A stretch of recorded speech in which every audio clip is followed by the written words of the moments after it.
Oi, gente, sejam todos muito bem-vindos. Estamos aqui hoje para uma conversa sobre o ensino da língua inglesa para pessoas surdas, compreendendo o ganho de cognição na aquisição de uma língua estrangeira, objetivando a Libras como mediador deste ensino. Promovido pelo Núcleo de Ensino, Pesquisa e Extensão, nossa disciplina NEP. E presentes aqui estão a Isabela, a Lara, eu, Lucas, Tayane, e juntamente com a palestrante Adriana e Isabela. Antes a gente vai fazer uma breve introdução do tema para contextualizar e logo passaremos a palavra para a professora. Como mencionado, o intuito de hoje é expor mais sobre o ensino de língua inglesa para pessoas surdas, compreendendo o ganho de cognição na aquisição de uma língua estrangeira, objetivando a Libras como mediador deste ensino. Isso quer dizer que ensinar inglês para pessoas surdas é um desafio que envolve considerar a diferença entre língua oral auditiva, como o inglês, e língua espaço-visual, como a Libras. Pessoas surdas geralmente têm a Libras como sua primeira língua, L1, e não o português. Por isso, o inglês será uma segunda língua estrangeira, o L3, aprendido depois da L1, Libras, e possivelmente da L2, o português escrito. A Libras é a ponte entre o conhecimento já consolidado na língua de sinais e a nova língua a ser aprendida, que é o inglês. Para os surdos, especialmente, aprender inglês pode ampliar o acesso a conteúdos internacionais, favorecer a inclusão e valorizar sua identidade linguística e cultural, além também de estimular habilidades cognitivas complexas, importantes para o desenvolvimento global da pessoa surda. Então, percebendo nós quão interessante e pouco expandido esse assunto chamamos a professora doutora Adriana Lessa para nos guiar nesse caminho com mais experiência e conhecimento. A gente é muito a professora Adriana e também a ministra Isabela para estar junto aí com a gente nesse processo, e eu vou fazer a apresentação com muito carinho, apresentação acadêmica da professora Adriana. Professora doutora Adriana Lessa, professora adjunta de língua inglesa da Universidade Federal Rural do Rio de Janeiro. Ela realizou sua graduação em Letras, Português e Inglês pela Universidade Federal do Rio de Janeiro, tornando-se mestre e doutora em Linguística também pela UFRJ, com estudos voltados para tempo em Alzheimer no mestrado e tempo e aspecto na aquisição da linguagem no trabalho de doutorado. Atualmente coordena projetos de pesquisa sobre neurodiversidade e multilinguismo, com qual faço parte com muito prazer, e estudos translinguísticos bimodais, e qual também a Isabela faz parte. Coordena também um projeto de extensão com o título A Língua Outra como Caminho para Celebrar o Diverso, um passo contra a estereotipação na neurodivergência preta e pobre. A professora doutora Adriana Lessa está atualmente como coordenadora do colegiado dos cursos de letras da UFRJ no campus de Seropédica, que é o campus que a gente está estudando, exercendo um relevante papel na gestão acadêmica. A professora Adriana Lessa possui artigos de relevância no estudo da neurodiversidade e do linguismo, sendo referência acadêmica para o tema que estaremos abordando neste podcast. Então, por esse motivo a gente chama aqui a professora Adriana, e vamos trazer um pouquinho mais sobre, mas porque tem muitos saberes para compartilhar com a gente sobre esse assunto. E agora a apresentação acadêmica da mestranda Isabela Carvalho. Isabela Carvalho possui graduação em Letras Português e Inglês e Literaturas pela Universidade Rural e aluna do mestrado acadêmico também pela UFRJ. Isabela Carvalho é orientanda da professora Adriana e participa do projeto de pesquisa Estudos Translinguísticos Bimodais, onde investigam comparativamente a gramática da língua brasileira de sinais, a Libras, do português do Brasil, do inglês e da American Sign Language, ASL.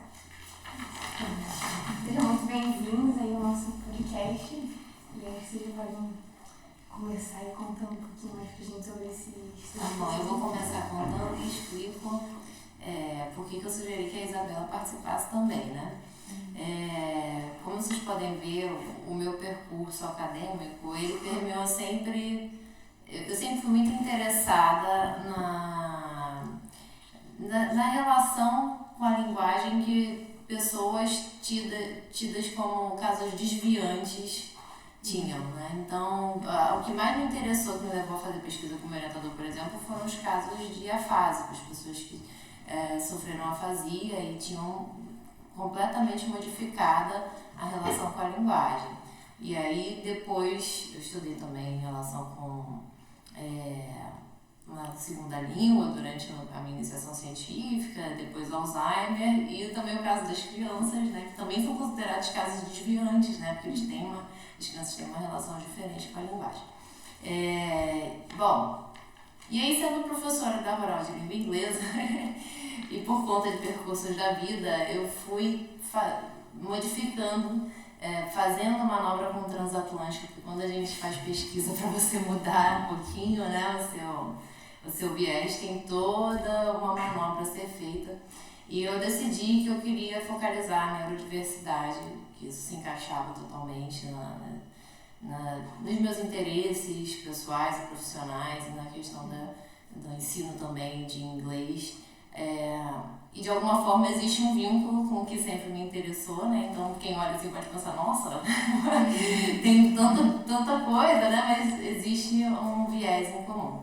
E aí eu comecei estudando neurodiversidade, incluindo principalmente casos considerados de neurodivergência, como autismo, né? E aí no pacote TDAH, altas habilidades e superdotação, porque a gente vê que vão sempre caminhando lado a lado.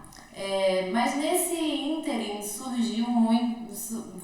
Na verdade não foi de repente, né? Porque as coisas não surgem de repente. Eu sempre recebia estudantes interessados em fazer monografia sobre inglês como L3 para pessoas surdas. E eu falava assim, nossa, mas eu não sei nada sobre isso, né? A gente pode tentar e tudo mais.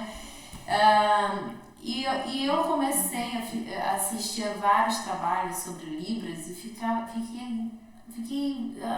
em êxtase, que eu achava fantástico.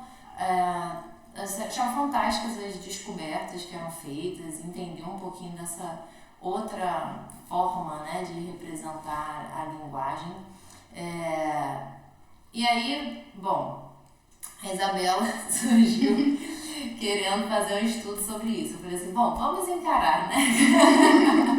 Chegou a hora e isso também, eu entendo que, considerando a concepção de neurodiversidade como todas essas possíveis cognições, né?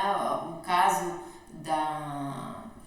das pessoas surdas, ou inclusive os bilíngues, eu entendo como neurodivergentes, né? É uma cognição que, se a gente considera o padrão, né, do que é tido como a cognição padrão, seriam divergentes.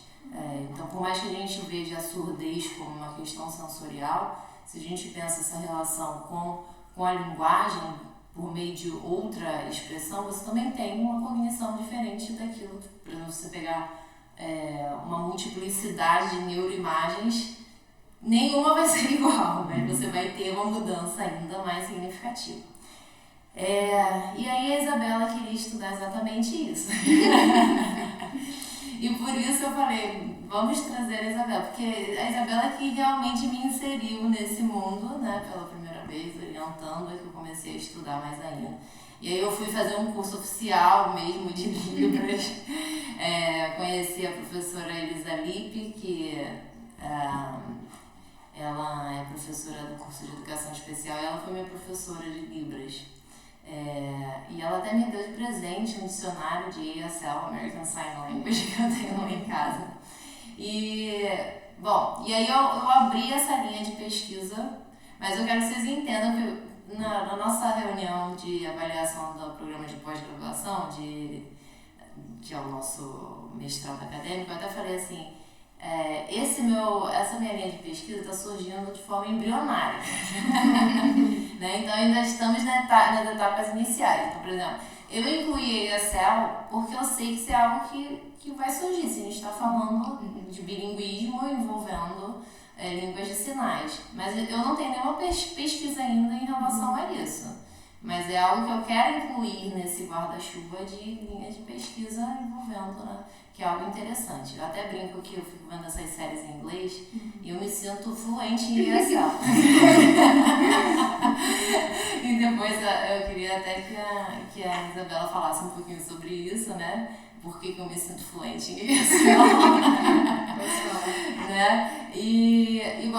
Então é isso, assim, eu vou dar uma de abusada aqui, falando de bilinguismo bimodal. Eu entendo muito mais de bilinguismo quando a gente está falando de línguas orais ou auditivas, né? Mas, claro, a gente vem estudando acerca disso, mas eu não tenho nenhuma pesquisa minha a respeito disso. Então, vou falar o que a gente sabe com base na pesquisa dos outros, né? E a gente fala um pouquinho da nossa pesquisa também. Então, eu vou deixar a Isabela falar, porque como ela que está sendo a pioneira, né? Eu estou como orientadora, a gente vai estudando junto, mas ela está sendo a pioneira. Então vai, Isabela, depois eu complemento, se for o caso. Falar uma história com esse tema, né? Assim, eu fazia arquitetura antes e lá, eu não sei dizer porquê, mas eu sei que eu fiz Libras quando eu fazia faculdade de arquitetura. E a professora, na época, ela ficava assim, eu e minha amiga, ela ficava muito encucada porque tinha 2 pessoas que não eram de licenciatura lá na sala. Mas a gente tinha esse interesse em aprender, não sei porquê, e a gente fez a Libras 1 e Libras 2, eu e essa minha amiga lá. E meu interesse começou assim, e por incrível que pareça, a gente consegue juntar o tema da surdez com a arquitetura também. Posso até falar sobre isso em algum momento, é muito legal. E aí eu desisti da faculdade, mas sempre tive esse desejo de continuar estudando. Eu tinha uma amiga que ela trabalhava assim, formalmente como intérprete, e aí ela me ajudava, ela me dava muito material. Isso na época da pandemia. Aí na pandemia, quando eu passei pra cá, eu entrei em 20.2. A Rural abriu um curso, que é o Cultura Visual e Imersão na Libras, que foi remoto. E aí eu conheci alguns professores, tipo a professora Ana, o professor Wagner, que eles participavam desse curso. Conheci o Libro também. E outras pessoas daqui da Rural que trabalhavam com a Libras. E aí meu interesse foi crescendo sempre mais. E eu falo que eu já comecei a fazer curso de Libras umas 4 vezes. Porque aqui também na Rural a gente faz Libras, né, no 4º período. Não sei se ainda está no 4º, mas... Então, assim, eu sempre fui tendo interesse nesse tema e o tema também nunca me largou, assim. E aí, quando a professora me deu aula pela primeira vez, a senhora entrou no meio período, né? Foi. Eu apresentei um trabalho, a gente tinha que apresentar um artigo, e eu apresentei, não sei se você lembra disso, eu apresentei um trabalho sobre os sinais de nome das pessoas, como eles eram formados. E aí eu fiquei com isso na cabeça também, trazendo sempre esse assunto. Aí quando eu fui decidir a monografia, foi que eu trouxe a ideia eu não sei se foi eu que trouxe ou se eu que trouxe, mas a gente, né, pensou nesse assunto, porque eu também gostava muito de inglês, e eu entrei na faculdade com essa coisa do inglês na minha cabeça, e queria também terminar com a língua que eu me sentia à vontade também. E aí foi que surgiu esse assunto. Aí a monografia, o título é A Língua Inglesa como L3 para Surdos. E a gente fez uma revisão da literatura, ou seja, a gente pesquisou... Sistemática da literatura, a gente pesquisou basicamente o que tinha, academicamente falando, de textos, artigos por aí. E juntou e fez como se fosse um compilado, né? E foi isso. Aí no mestrado também trouxe esse tema, a gente mudou um pouquinho. Fala um pouquinho do que você encontrou. Tá bom. Tem a ver até com uma das Tem a ver, né? talvez. A gente foi para um lado muito da educação, né? Eu diria assim, porque na monografia a gente achou vários artigos que falavam de como era o ensino de inglês para os surdos. Vocês sabem o que é escola inclusiva? Mais ou menos. São as escolas, assim, hoje tem as escolas bilíngues, que são as escolas dos surdos, né? A gente tem, por exemplo, o INES, que é o Instituto Nacional de Educação Surda, e lá a primeira língua é Libras e tal, e os alunos têm aula. Mas também tem as escolas onde não é a primeira língua Libras, são escolas que a primeira língua é português e tem alunos surdos, essas são as escolas inclusive. Na teoria teriam que ter intérpretes e tal, na prática não é isso que acontece muitas vezes. E a gente foi muito por esse lado, assim, os artigos tratavam muito sobre isso, sobre como Nós encontramos, na verdade, né? Nós fomos. É verdade, não tinha muita opção. Eu acho que foram 13, 14 artigos só sobre o assunto. Foi muito, e nos últimos 10 anos. Também era um leque grande de tempo, né? Foi muito pouco, mas era o que tinha. Tem muito sobre o ensino de português, mas inglês não. E a gente pesquisou sobre isso. Aí assim, coisas bem absurdas que a gente viu. Tem escolas que não tem intérprete, e na aula de inglês o aluno não faz nada. Nas outras aulas o aluno já não faz muita coisa, porque não tem intérprete, mas na aula de inglês, menos ainda, porque o intérprete não sabe, na teoria não sabe inglês, né? Não o suficiente para poder interpretar. Então, mesmo tendo intérprete, a situação já é complicada. Já é bem complicado, O professor de inglês normalmente não sabe Libras, sabe português só. Então era bem complicada essa relação e foi isso que a gente refletiu e analisou dos artigos que a gente encontrou, dos poucos artigos. E aí... E daí que surgiu essa pesquisa atual, né? Diante dos achados da Isabela, a gente falou assim, gente, mas qual é o caminho, então? Qual é a saída, né? Porque quando a Isabela terminou a pesquisa dela, a gente falou depressão, né? Total. Depressão, porque você só acha problema, né? E a gente ficou pensando, como que a gente pode tentar fazer uma pesquisa que tem uma postura agentiva de tentar mudar um pouco esse quadro. E a gente chegou à conclusão de que parece que não tem muita saída, a não ser a gente fazer pesquisas no estágio inicial, comparativas, né? Pesquisas comparativas junto com um trabalho de divulgação, um trabalho de extensão, para que o acesso a essas línguas fique também, para que seja mais acessível essa relação. Então, tanto para professores de inglês conhecerem mais a Libras e poderem até usar essas comparações para as suas aulas, porque a gente vê, por exemplo, quando o professor está ensinando inglês, o que vocês acham que mais aparece nas aulas de inglês? Normal. De conteúdo. Verb to be, né? Então a gente pensa muito em verbos, em tempos verbais. E aí a gente ficou pensando, e na Libras é tudo diferente, né? E aí pensando até na perspectiva do surdo também, que tem outra relação com as palavras, né? Então, quando você sai de uma lógica, gente, a gente não para nem para refletir sobre isso, né? Eu fiquei pensando assim, nossa, isso é algo tão óbvio, mas eu fiquei em choque quando eu parei para pensar. A pessoa surda, ela tem que gravar a palavra sem entender essa lógica entre som e grafema. Então você tem que ver a palavra realmente como um todo. Agora você imagine você capturar isso para você aprender em inglês a decodificar um texto, né? Para você saber, por exemplo, vamos pensar em inglês instrumental? Como é que a gente ensina inglês para quem não sabe inglês? A gente ensina as estratégias de leitura do inglês instrumental. E uma questão importantíssima é você saber identificar qual é a função sintática de cada elemento, você identificar os morfemas do tempo verbal, né, por exemplo. E aí a gente ficou pensando, nossa, mas como é que é isso em Libras, né?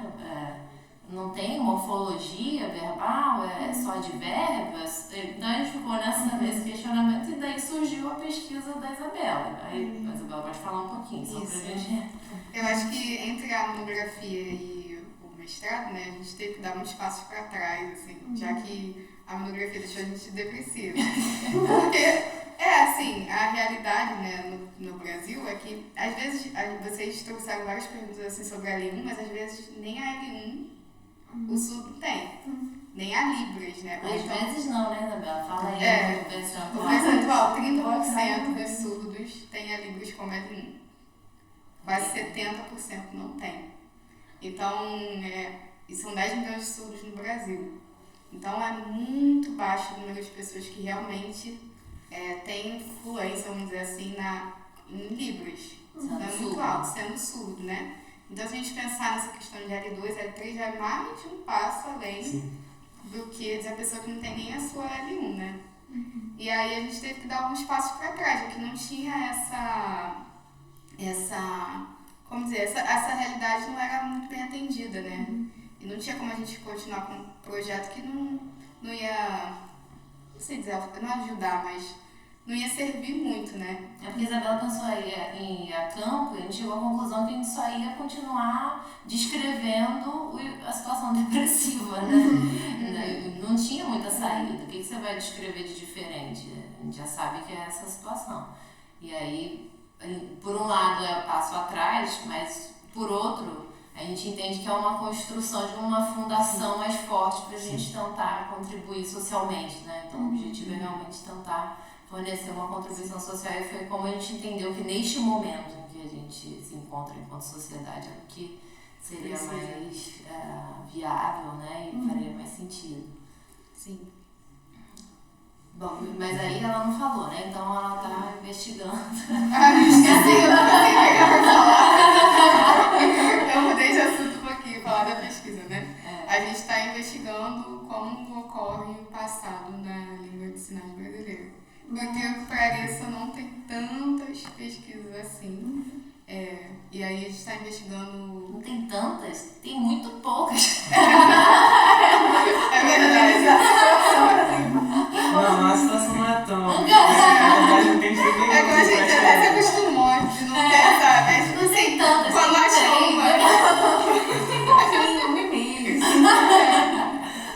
Quando acha um livro, caramba, um livro. É uma coisa assim. Desse nível. Então, a gente está analisando o tempo e o aspecto verbal, né? E vendo isso na língua de sinais brasileira para comparar depois com o português e com o inglês. No momento a gente ainda está nessa primeira fase. A gente está analisando um vídeo do Rimar, ele é famoso no Instagram, vocês podem procurar por ele, mas é um vídeo do Inis e... É o sinal dele, né? É o sinal dele, o nome dele, né? E a gente está analisando um vídeo dele, que está sendo trabalhoso. A gente analisou 1 minuto e... Há 3 meses, 1 minuto e 20 segundos. Com a professora Nazira, que 19. evita reuniões. Nossa, Tem 19 minutos o vídeo de Instagram. isso aqui há 3 anos. A gente termina, a Nessa gente não esperava. pesquisa, como vocês fazem? Vocês fazem como se fosse uma transcrição? Excelente Como pergunta. vocês estudam Boa exatamente pergunta, isso? graças a Deus já tem pronto. A professora Vanice Quadros, que é uma professora que pesquisa Libras no Brasil, ela enviou pra gente. Posso falar assim? Ela enviou pra gente? Então, a professora Eunice Quadros, ela é referência nacional e até internacional nos estudos de Libras e inclusive de bilinguismo bimodal. E aí eu na verdade, eu fui quase uma stalker, que eu fui até o evento para conseguir falar com ela presencialmente por conta da pesquisa da Isabela. E aí eu falei com ela, Ronice, a gente está pensando em fazer isso, você acha que faz sentido da samba, né? Estudar tempo e aspecto em Libras ou é besteira? Ela, não, tem muito o que estudar. Aí ela, eu vou mandar para vocês já uma entrevista e vocês, continuando, vocês me contem que eu mando mais coisas.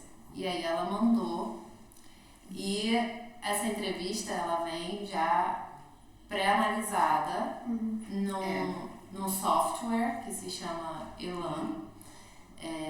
E aí o Elan parece até um YouTubezinho, né? Você olha assim, você tem o vídeo, você tem um espaço para anotação. Elan é não sei o que, annotator, eu esqueci o E, mas enfim, o objetivo é você fazer anotações sobre o vídeo. Então a cada segundo você tem a opção de marcar lá tanto o significado do sinal, quanto, por exemplo, sinais não gestuais, né? Porque você tem questões faciais, né? Posicionamento do tronco, tem um espaço para tradução e o espaço não tradução, que seria a transcrição mesmo, e um espaço para fazer anotações. Então a professora Ronice, ela forneceu do Inventário Nacional de Libras, né? Esse vídeo pré-analisado, mas a gente está tendo que reanalisar. E aí a professora Naziner está participando com a gente, fazendo encontros quinzenais, né? Para fazer essa análise. E estamos consolidando uma análise preliminar e o objetivo é exatamente comparar com o português e o inglês para permitir esse acesso tanto a pessoas surdas ou professores de inglês e de português e tentar de alguma forma contribuir. Então é nesse ponto que a gente está. A plataforma ela vem assim com várias camadas e muito completa assim que a gente já recebeu, né? A gente vem assim, sinais da mão direita, sinais da mão esquerda, às vezes são os mesmos sinais, às vezes a pessoa só faz com uma mão só. Tem a tradução, tem inglês também. É bem legal. E aí a gente faz acréscimos em algumas coisas, por exemplo, não veio tanto sinais não manuais, expressões faciais não veio tanto assim. Aí a gente acrescenta e analisa o que está sendo falado. Isso é muito importante nessa expressão morfológica de tempo, né, na Libras. Sim, porque assim como você tem um pedacinho na língua oral que você inclui no verbo, você pode ter, por exemplo, uma expressão facial, né? Então o que a gente encontra na literatura é que o tempo passado vai ser representado pela inclinação do tronco para trás. Os professores de línguas falavam essa expressão que é muito importante. Sim. Nossa, é muito maneiro isso, porque a gente fica pensando até, nossa, como será que é representado, como que eles conseguem representar tantas coisas numa língua onde a modalidade ela é gestual, e a gente vai vendo essas coisas e pensando comparativamente com o português. Cara, eu acrescento um pequeno elemento ali para fazer uma modificação enorme. Mas a gente acrescenta várias vezes, né? E na Libras, a deixis, ela fica muito mais fincada na narrativa. Então, você marcou lá no início que é passado e mete brasa, é passado. Alguém chega no meio porque né? Se vira a conexão com a pessoa que você está falando para você entender. Nossa, é muito maneiro. Às vezes assim, a professora Ana fica muito assim, inclinou ali. Pra trás, a gente nem. Eu tava prestando atenção em outra coisa, né? Então tem muito disso, assim, não só as mãos falam, né? É do corpo todo, né? A expressão, faz muito bico, por exemplo, pra representar certas coisas pequenas, magras. Então, e etc, né? E outras coisas também. São bem legais. A gente vai anotando isso e vai analisando a parte mais teórica de aspecto, de tempo e aspecto, né? E por enquanto tudo isso mais relacionado ao português do que ao inglês ou já relacionando os dois? Então, a gente ainda não começou, mas por exemplo, a gente tá na discussão ainda brainstorm, né? De, por exemplo, tem um traço que é muito parecido com o Simple Past, que normalmente a gente não estuda muito em cursos de inglês. Mas, por exemplo, no inglês, se você tem um ponto... Marcador de tempo? Um marcador de tempo, um tempo específico no passado, por exemplo, a aula de sexta-feira, e você apresentou a aula de sexta-feira como referência, isso vai justificar você usar o Simple Past o resto do tempo, né?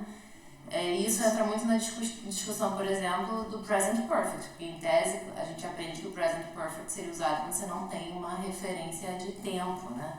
Então, nisso a gente consegue identificar uma relação com o inglês, né? Porque o Simple Past você pode ter marcado lá no início só, mas você continua usando o Simple Past depois.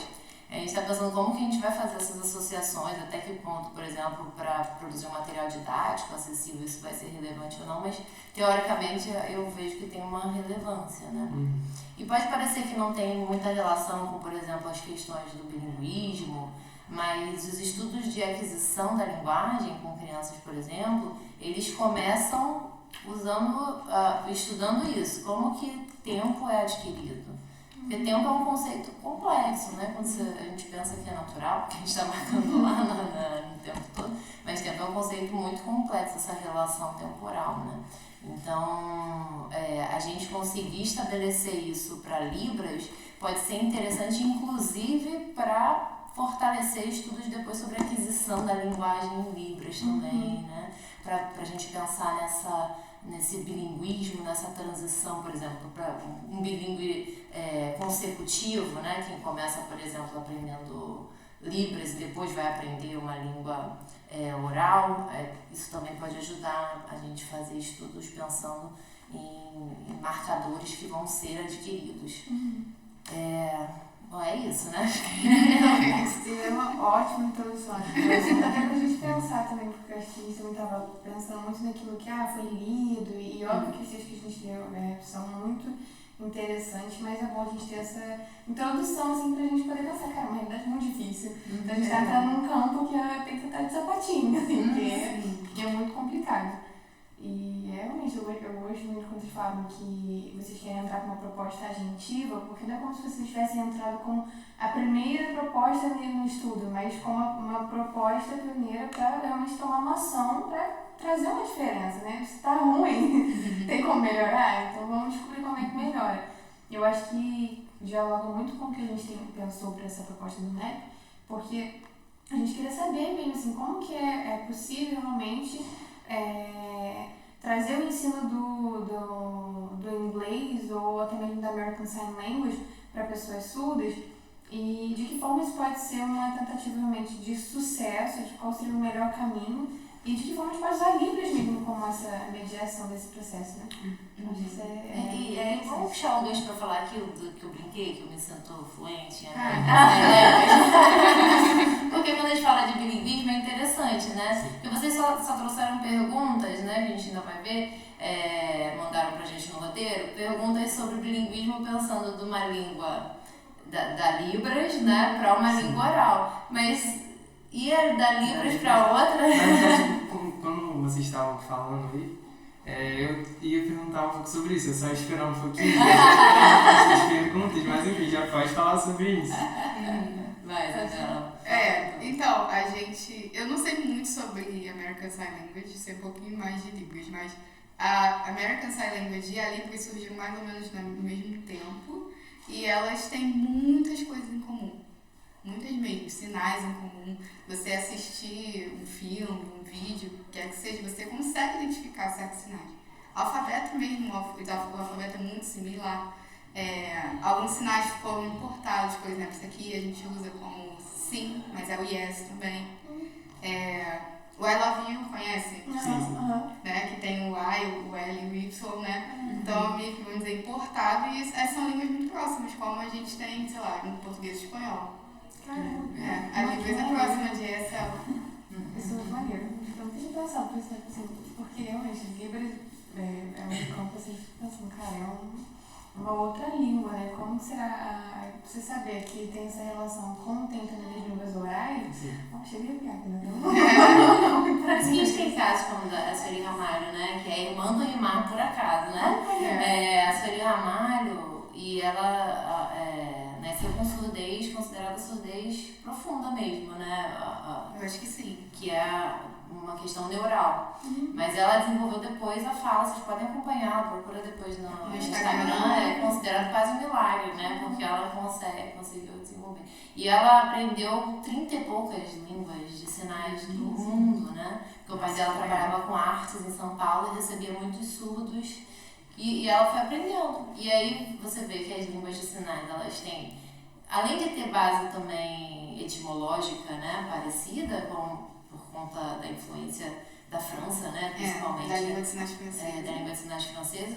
Você tem também essa relação imagética que tem que ter uma relação com a forma como o mundo funciona, que também traz uma similaridade, né, digamos assim, pode propiciar. Eu imagino alguém com 30 e poucas línguas orais. Cara, que Mas eu acho engraçado porque às vezes a gente pensa na Libras como sendo... Não, é português, né? Como se fosse português. Pelo menos eu achava assim antes de começar a estudar Libras aqui no 4º período, né? E a American Sign Language também é outra língua, né? A Libras não é português e o American Sign Language é outra língua, né? Muita gente acha que língua de sinais é uma só do mundo língua de todo. sinais é isso, mas não é assim. esperando E às vezes as pessoas que a gente comete esse erro, assim, por exemplo, coitada da minha mãe, mas ela falou assim, eu vi um filme e tinha Libra, que é o filme americano. Mas é porque ela pensou Libras como língua de sinais, né? Então, mas ela sabe que existem várias, só que às vezes a gente já fala, né? Acaba sendo meio senso comum, né? Sim, é verdade. A gente pode entrar nessa pergunta, né?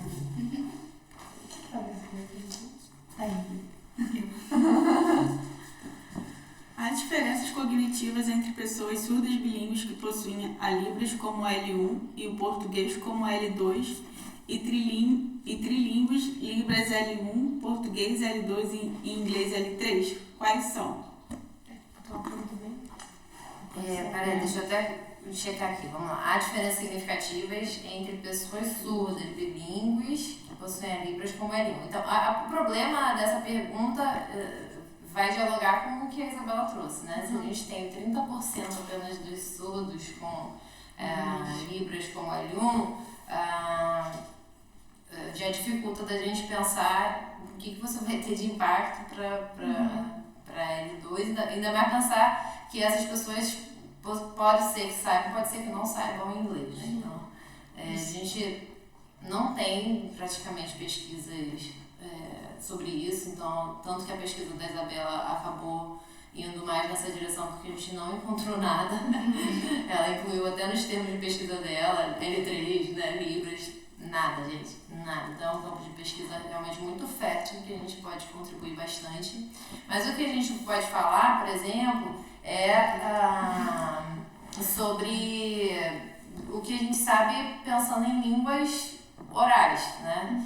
Então, eu acho interessante trazer a visão de que a gente pensa nas línguas como se fossem bloquinhos separados, mas o nosso cérebro, ele enxerga tudo como uma coisa só. Então, quando você vai, por exemplo, tentar acessar uma palavra, o seu cérebro ele tem que tentar achar a palavra que você quer e bloquear todas as outras. Então, se você tem, por exemplo, o português como sua L1, inglês como sua L2 e, digamos, o espanhol como sua L3, e aí você quer falar na sua L1, uma palavra em espanhol pode estar concorrendo com a sua palavra em L1. E quando você está falando espanhol, uma palavra da sua L1 ou da sua L2 também pode estar concorrendo com a sua L3. Então, na verdade, quando a gente pensa em diferenças cognitivas, o que a gente tem, por exemplo, na literatura em relação a pessoas que têm uma terceira língua ou mais, pensando em línguas orais, é que, obviamente, você tem um custo cognitivo maior em termos de controle inibitório. Então, você tem que inibir o seu cérebro, pensando cognitivamente, ele tem que estar o tempo todo inibindo as opções de palavras que vão concorrer, né? Pensando em acesso lexical, né? Acesso de palavras. Eu nunca vi algo pensando nessa bimodalidade em relação a isso, né? Mas acho que seria também algo muito interessante para se pensar, né? Como é que acontece isso. Então, não sei e diria que ninguém sabe. Mas é uma pergunta muito interessante, né? Mas com certeza, a Sueli, de repente, eu acho bem que eu falei besteira, que eu falei 30 e poucas línguas, eu vou até pesquisar aqui pra não ficar gravado. Eu acho que são 20 e poucas, mas é muito também. É muita coisa. É muito Gente, legal. mesmo assim é considerado hiperpoliglotismo, não é hiperpoliglota, né? Porque mais de 10 já é hiperpoliglotismo. Gente, que loucura.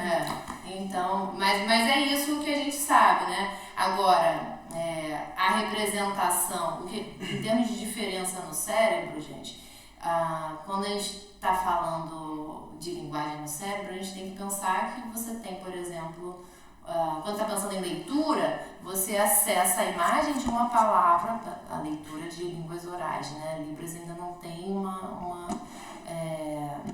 Sistema de escrita difundido. Um sistema de escrito aceito, difundido, para a gente fazer esse tipo de comparação. Mas pensando em línguas orais, quando a gente lê um texto, a gente vai ter que associar essa imagem visual à informação de som, né? Então, no caso de Libras, você já não vai ter o mesmo percurso cognitivo, né? Porque são áreas do cérebro diferentes que vão fazer essa circuitaria, né, acontecer. Então tem muita coisa a ser explorada, né? Mas a gente só tem questões. Se até com as línguas orais, a questão do bilinguismo, do trilinguismo, então, socorro. A gente sabe muito pouco, né? Tem uns estudos mais recentes que estão sendo desenvolvidos lá na Johns Hopkins, então estamos falando de muito dinheiro. Então, para a gente saber em relação a Libras, sabe quando que a gente está falando de aparelhos que não tem aqui no Brasil, não existem aqui no Brasil, mas eles estão conseguindo fazer estudos em que eles vão inibindo certas áreas do cérebro e pedindo, por exemplo, para a pessoa produzir certas falarem certas coisas, por exemplo. E aí, isso é muito interessante, porque é a primeira prova de dizer, olha, quando a gente mexe nessa área, a pessoa não faz certa coisa. Então, seria a única comprovação que você teria de que realmente a área está envolvida porque bloqueou, né, a relação. Porque os estudos de neuroimagem mostram que a gente tem uma multiplicidade, né? Então, não sei se vocês chegaram a assistir a palestra da professora Fernanda Rodrigues, vocês lembram? Que ela mostrou uma imagem dizendo que a área de Broca tem várias bolinhas, então na verdade é por aqui, mas é por aqui bem maior. Em algum lugar. Exatamente, em algum lugar. Então, quando a gente está falando de incluir sujeitos que têm outra organização de linguagem na mente/cérebro, é mais um desafio ainda, se a gente não sabe dos que são ouvintes, né? Quando a gente está falando dos surdos, isso seria um desafio a mais. Ou então a gente estaria falando, vamos pegar quem tem libras como língua independente de ser surdo, a gente estaria falando dos codas, que, né, filhos de pais surdos, que também é uma parcela muito inferior, né, da sociedade. Então tudo isso dificulta muito as pesquisas, né? Porque você precisa ter um grupo maior. Uma coisa que me veio à mente quando você estava falando sobre isso, eu acho que talvez entre no campo mais ou menos da segunda pergunta, é que então o custo para você... Bom, você disse que a pessoa que sabe mais línguas, meio que o cérebro é considerado como uma só, e ela fica lá procurando qual ela quer dizer naquela língua. E aí tem um custo ali do processamento, que o cérebro tem que inibir e tal, coisa para ela produzir o que ela quer realmente falar. Então é totalmente diferente da pessoa que sabe, por exemplo, inglês e libras. Porque, por exemplo, eu vou falar gato, cat, e vou sinalizar em português o cat. Não sei, isso é totalmente diferente. Entendi. O custo, não sabemos ainda Não se sabemos. é totalmente diferente, Não sabemos. mas que envolve Em áreas tese, diferentes. você tá de alguma forma tendo que se não for inibir, acessar, né? Vamos dizer que fique em outra área, né? Que a gente estava falando dessa questão. De alguma forma você teria que estar acessando duas áreas, tem um custo também, né? Mas Com sinais, quando os surdos fazem sinais e falam, seria isso? Tipo, o carro, a pessoa faz como se quase falasse. Tipo, acho que seria tipo isso aqui. Você estaria falando em inglês, por exemplo, e sinalizando em português, ou sinalizando em inglês e falando em português. Você meio que misturaria os dois códigos, esse code blending. Como seria esse... Mas esse code blending chega a ser considerado code blending para surdos? Essa é a questão. Porque quando a gente fala, por exemplo, nas línguas de sinais, você tem também, que eles até têm chamado de estrangeirismo, né? Você tem o português sendo utilizado, às vezes, com umas falas de certas palavras sendo incorporadas a libras, né? Então você faz parte do sinal, você fazer com a boca também. Tipo, já. O já tem sido falado, já, né? Junto com o sinal. Então, mas eu entendo que... Era isso que ela estava perguntando, que Isabel estava perguntando. Eu entendo que não seria code blending, não no sentido que ela está falando, né? Até porque é considerado estrangeirismo, né? Ou seja, está sendo considerado já parte da Libras. Acho que você está falando de pessoas ouvintes que sabem Libras, né? Mas, peraí, me perdi essa. Mas o que eu queria falar, só para não haver confusão, que eu estou falando que tem um custo maior, mas, por exemplo, se a pessoa é proficiente nas duas línguas, a gente tem até estudos que mostram que o controle inibitório dessas pessoas é superior para outras coisas, que não são linguísticas. Então, na verdade, é mais custoso, mas a pessoa bilíngue, por fazer isso sempre, ela é como se fosse malhada, né? Então, por exemplo, você vai à academia, se você não tem a força.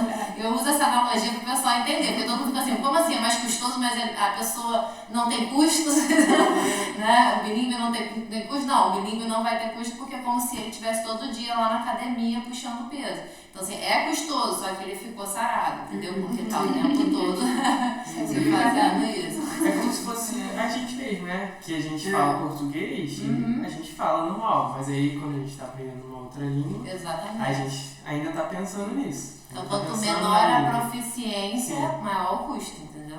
Quanto maior a proficiência, menor o custo. Sim. Eu tenho quando eu tô aprendendo. É porque assim, eu tô aprendendo línguas, já terminei o básico, né? Aí eu às vezes fico assim, que eu tenho que botar um durex na minha boca. Porque eu fico falando em português as coisas que eu tô. Porque como é bimodal, né? A gente tem essa coisa do. A minha boca tá livre aqui pra falar. E aí dá muita vontade de ficar falando, né?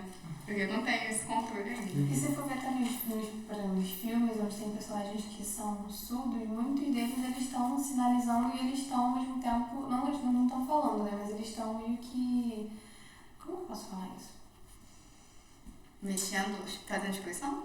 Não, eu falei do personagem surdo, mas eu ia falar dos outros personagens, por exemplo. Eu tava vendo esses dias, apareceu pra mim um corte, foi no Instagram, de um filme, tipo, da Disney, um filme bem teen mesmo. E tinha uma personagem surda, a atriz é surda mesmo, e elas estavam utilizando a American Sign Language, e a amiga dela, que é ouvinte, que estava falando com a American Sign Language, fazia muito isso. Então ela sinalizava, e ao mesmo tempo que ela estava sinalizando, ela estava falando em inglês. Não estava entendendo? Poucas coisas, com a leitura labial e tudo mais, mas ela estava fazendo as duas coisas ao mesmo tempo. Então ela estava sinalizando com a menina, falando em ESL, mas estava falando ao mesmo tempo um inglês oralizado. Então acho que é interessante também esse blending. Rapidinho, um minuto. Eu nem sei se você vai querer cortar essa parte, mas é porque eu pensei nessa pergunta, porque mais embarado mesmo nos artigos que a gente estava lendo, eu li que tava comparando, né, tipo, as pessoas que meio que faziam code blending ou só falavam e a velocidade que elas pensavam na palavra e que elas produziam o sinal. Só que, tipo, era toda uma questão, porque falar, você vai lá e fala. Pra sinalizar, você tem que levantar as mãos e fazer um movimento. Às vezes é um movimento não só, tipo, parado, e sim você tem que fazer toda uma coisa. Então, não necessariamente é porque, não sei, vamos supor, custa mais pra você, mas sim porque é toda uma questão mecânica e espacial ali pra você produzir. Vamos supor, ela fez um sinal mais atrasado do que ela falou, mas não porque talvez custou mais, sim porque é uma questão espacial, por exemplo. Aí eu pensei nessa pergunta. Uma questão espacial em que sentido? Uma questão, tipo assim, pra Você tá falando de estudo de neuroimagem? Tá falando de quê? A questão espacial que Só discutindo metaforicamente o custo. só discutindo metaforicamente mesmo. Ah, tá. Porque eu digo espacial, por exemplo, ela fala, eu tô falando aqui agora, minha mão tá parada, mas pra eu sinalizar, eu teria que levantar e depois, se fosse um sinal, tipo, aqui. É uma demora para eu fazer esse movimento com a minha mão. Por isso que talvez a produção do sinal, eu demorei mais e falei mais rápido. Ah, entendi. Esse estudo, ele era de... Tipo assim, eles iam, não sei se gravando, né? Mas eles tipo, cronometrando, né? Então, sei lá, aleatório, completamente inventado que eu vou fazer agora. Mas, tipo assim, sei lá, a palavra carro. Vamos dizer que o sinal fosse esse aqui. Sim. Aí, então, eu falar carro, pronto, falei. Mas aí pra sinalizar isso aqui, esse movimento. Entendeu? Então, tipo assim, será que na verdade a pessoa demorou pra fazer o carro por causa do tempo que demora pra fazer esse movimento ou de fato porque o custo é diferente, entendeu? Ah, entendi. Era mais ou menos sobre isso. Mas aí não é uma questão de custo, é uma questão de velocidade de processamento, né? Psicolinguística. Porque a psicolinguística ela trabalha com essas medidas, né, de tempo, por exemplo. O que eu falei sobre custo vem dos estudos da neurolinguística, então aí a gente já está falando realmente de Coisas diferentes. Entendi. Por isso que eu não estava entendendo o que você a pergunta. Acho que a gente vai passar pra terceira, né? Terceira, quem tá escrito? Tá. De que forma a aquisição aquisição de uma terceira língua poderia estimular o desenvolvimento cognitivo de uma pessoa surda. Então, acho que na hora, pensei muito na questão do que a gente tem visto dentro da aquisição do bilinguismo, né, das aquisições cognitivas que se tem quando você aprende uma segunda ou uma terceira língua. Então, eu sei que o campo ele é escasso, mas dentro daquilo que vocês têm talvez se proposto a estudar, algo que você já tem unido sobre esse ganho mesmo cognitivo e como isso poderia afetar especificamente a população surda, que é uma população que precisa de muita atenção nesse sentido da aquisição de uma língua. Acho que seria mais por esse caminho. Uhum. Eu li um artigo da Alice Quadros em que ela cita pesquisas que falam que as pessoas que desenvolvem o bilinguismo bimodal, elas têm ganhos sensoriais também, no desenvolvimento neurosensorial, né, o que é interessante. Mas o que a gente tem na literatura bem consolidado é de que não importa a língua, conforme você vai adquirindo outras línguas, né, vai se desenvolvendo enquanto bilíngue, trilíngue, você vai ter ganhos tanto em teoria da mente, né, que é essa sua capacidade de se colocar, de diferenciar o seu estado mental do estado mental dos outros, né? Então, o que eu sei é diferente do que a Tayane sabe, e para a gente conseguir se comunicar, eu tenho que ter consciência disso para a gente chegar ao meio do caminho, né? E isso, o que a gente observa que tem estudos sobre surdos que foram privados da L1, você tem um comprometimento grave pela privação de acesso à linguagem, né? Então, apesar da gente separar em módulos, esse desenvolvimento cognitivo, ele extrapola apenas o desenvolvimento da linguagem, né?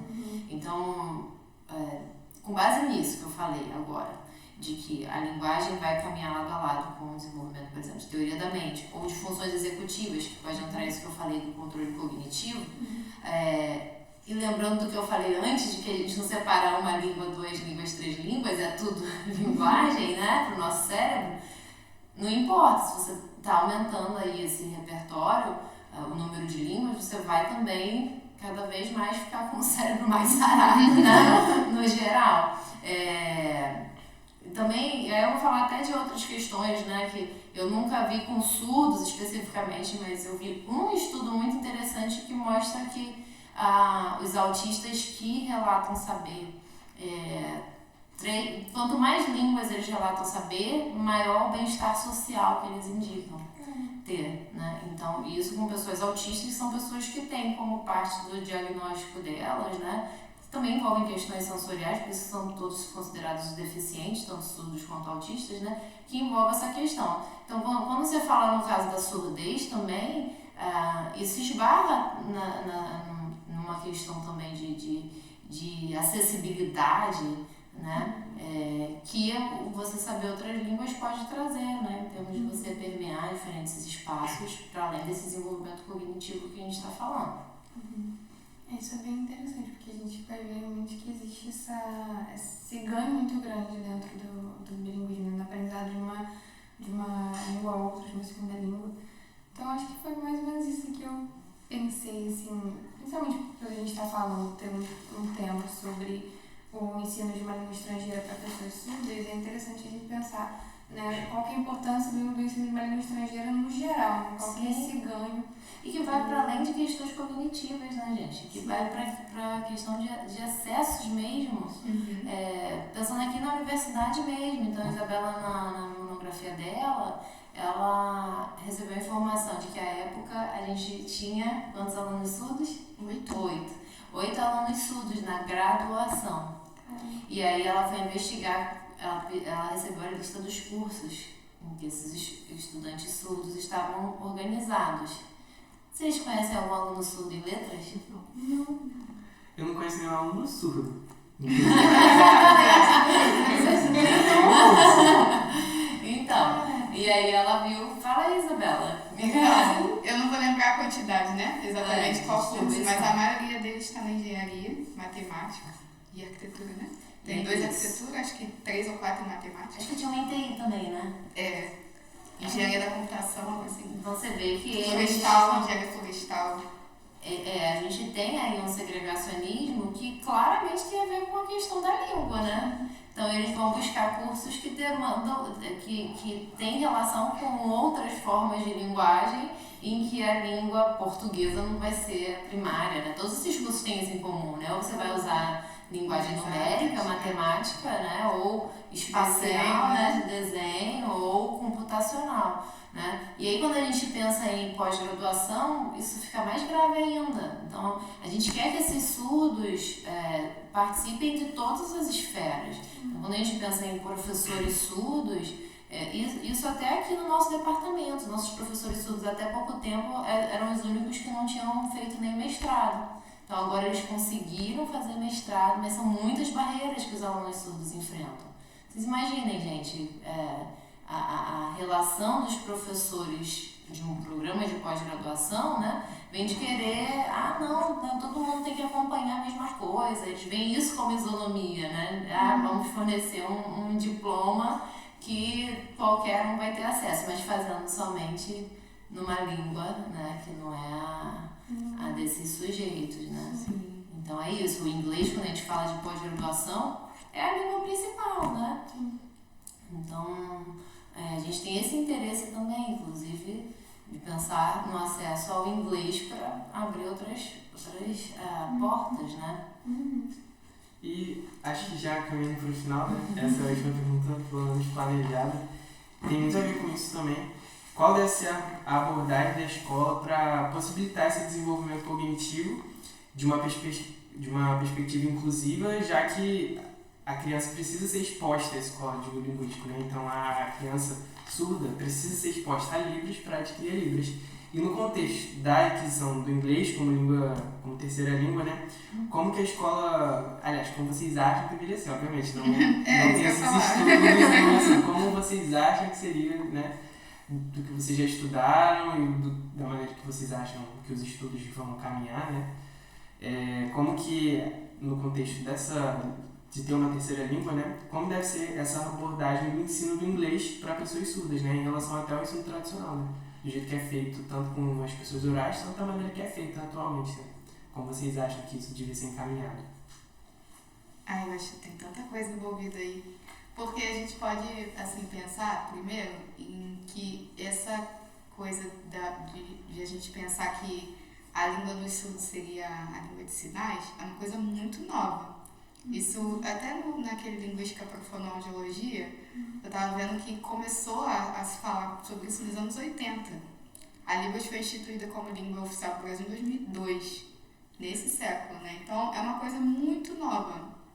E tem gente que ainda não... eu não quero falar assim que não entende isso, porque não é para definir assim, o que é certo e o que é errado, que o oralismo absurdo aprender a oralizar é errado. Não é nesse sentido, mas ainda tem muita dificuldade das famílias e das escolas entenderem que a língua de sinais talvez seja melhor para aquele indivíduo adquirir uma língua. Então, acho que ainda tem que pensar muito nesse ponto, porque a nossa realidade, né, como a gente falou, a maioria dos surdos fica sem a língua, né? E aí isso traz muitas consequências para a vida toda da pessoa. Então tem que pensar primeiro como as escolas vão trazer a Libras para a sala de aula. Acho que esse é o primeiro ponto. Sim. E as famílias também, né? Porque não adianta a gente tentar falar do inglês como L3 se a pessoa não tem L2, L1. Né? Então, acho que esse é o primeiro ponto assim, a se pensar. E se essas escolas dão esse suporte para o aluno, né? Porque, como a gente viu na minha monografia, às vezes não tem intérprete na escola.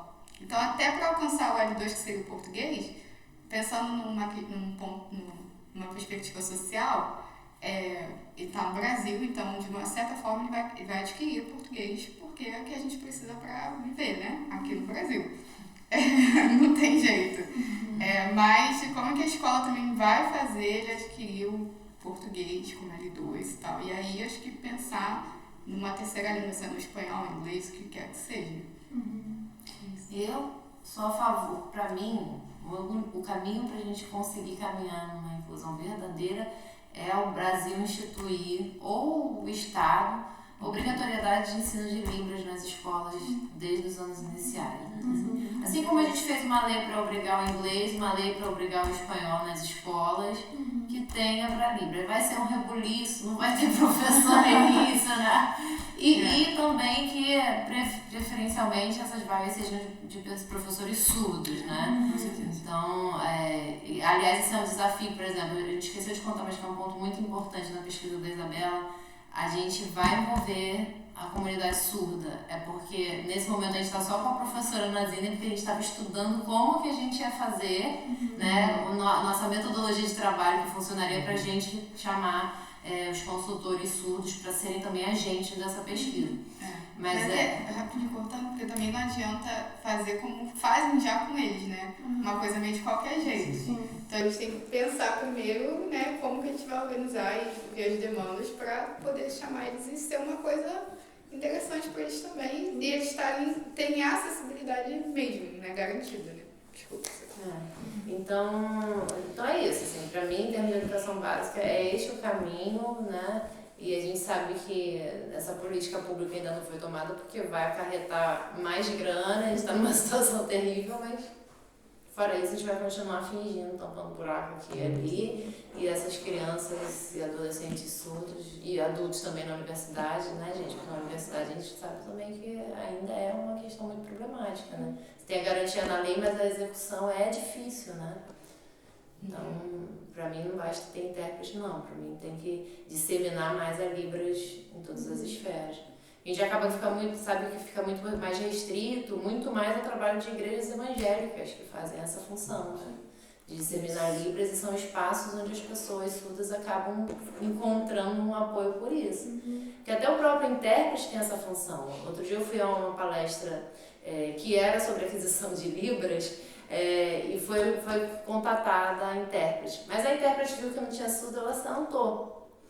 E aí, depois eu perguntei para ela, você se importa de fazer a tradução ainda assim, porque eu gosto de aprender, né? Quando a gente está vendo o intérprete, a gente está aprendendo também, mesmo sendo ouvinte. Então acho que existe também essa função social. Cada vez que a gente coloca um intérprete lá, ele tem uma função pedagógica também para o ouvinte, né? Não é apenas o acesso. Então cada vez que a gente é lembrado que essa língua existe, é uma língua oficial do Brasil, né?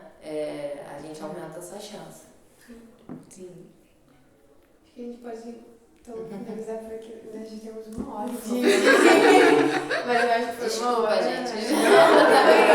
Acho que foi uma hora pra gente. A gente tava assim, tenso, pensando, cara, como é que vai ser? Acho que foi bom até pra gente, querendo trazer essa iniciativa a público mesmo, né? Compartilhar isso, pra chamar outras pessoas pra olhar isso também. Porque isso é um problema, não é um problema assim, vamos pensar, é um problema urgente. A gente precisa pensar nisso com urgência.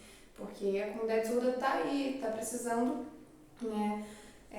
Que a gente olhe realmente para essas problemáticas e busque um interesse para resolvê-las, porque elas vão continuar surgindo enquanto a gente não fizer algo realmente para poder mudar. Então, acho essas iniciativas de vocês... Sim, exatamente. Deixa eu falar só uma última coisa para vocês, porque eu falei um monte de coisa sobre essa questão de estudo até da Isabela, porque a área de Libras recebeu muito... Quem estuda Libras precisa brigar muito para mostrar assim, não dá pra gente estudar língua de sinais com os mesmos parâmetros das línguas orais, porque é isso que essas pessoas também tentavam fazer, né? Mas eu vejo, eu enquanto linguista, que acompanho, né, muito mais o movimento das línguas orais, acho que isso acabou também gerando, por outro lado, um segregacionismo de... Você tem o estudo de Libras, né, e não tem uma comunicação mesmo efetiva, né? Então, acho que havendo agora já um aporte teórico sobre Libras, né, teórico, não sobre bilinguismo, coisas do gênero, é isso que a gente está buscando fazer, né? Não é impor o modo de pensar, mas tentar encontrar essas pontes, né? É importante mesmo, porque quanto mais a gente separa, não estudo, mais a gente separa na sociedade mesmo. Exatamente. Gente, eu acho que muito, muito interessante pra mim. Falar que foi muito bom, assim. Que bom. Fiquei preocupada. Quando a Isabela veio falar comigo, eu quase falei assim, acho que eu não tenho. Muito obrigado. obrigado pela presença de vocês, pela disponibilidade. Né? Aqui, então acho que a gente pode dar um tchau assim, para o pessoal que vai assistir isso futuramente. E é isso, gente, podemos encerrar. Encerramos, então.